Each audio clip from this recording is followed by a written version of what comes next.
సభ్యుల కొత్త మంత్రుల కొత్త ప్రభుత్వం అనేది పక్కన పెడితే వారికి డబ్బులు ఇవ్వాల్సిన అవసరం ఉన్నది, వాళ్ళకి ఇవ్వనే ఇస్తలేరు. ఇవ్వాలంటి వరకు కూడా ఏ గ్రామంకి వెళ్ళినా వాళ్ళు చూస్తే కాళ్ళకు మట్టెలుండవు, మెడల కనీసం పుస్తల తాడు కూడా ఉండదు, వాళ్ళు కూడా పనులు చేశారు అధ్యక్ష. కాబట్టి నేనా మీరా అనేది కాకుండా తొందరగా డబ్బు రిలీజ్ చేయాలని అడుగుతున్నాం. అలాగే నేను ఏదైతే ప్రశ్న మీకు ఇప్పుడు టీజీఐ అన్న మీరు ప్రశ్న అది మొదలు పెట్టారా స్పీకర్ గారు?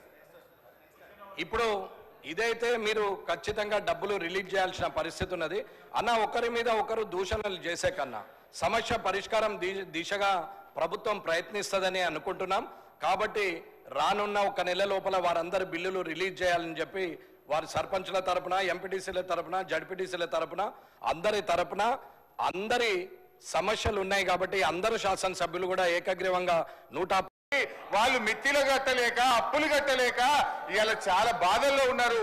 నేను సూటిగా మంత్రి గారిని అడిగేది ఒక్కటే, దయచేసి త్వరలో ఇస్తాము తొందరలో ఇస్తాం కాదు అధ్యక్ష, స్పష్టమైన డేట్ చెప్పి గ్రామ పంచాయతీ ఎన్నికలు మీరు పెట్టబోతున్నారు, ఆ లోపు వాళ్ళ బిల్లులన్నీ కూడా క్లియర్ చేయాలని చెప్తా ఉన్నాం. మీ దాంట్లో ఏం చెప్పింది అధ్యక్ష? ఈరోజు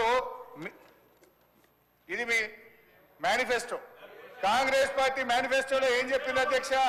రాజీవ్ గాంధీ గారు తెచ్చిన 73, 74 రాజ్యాంగ సవరణ ప్రకారంగా మీరు గ్రామ పంచాయతీలను బలోపేతం చేస్తామన్నారు, నిధులు విడుదల చేస్తామన్నారు.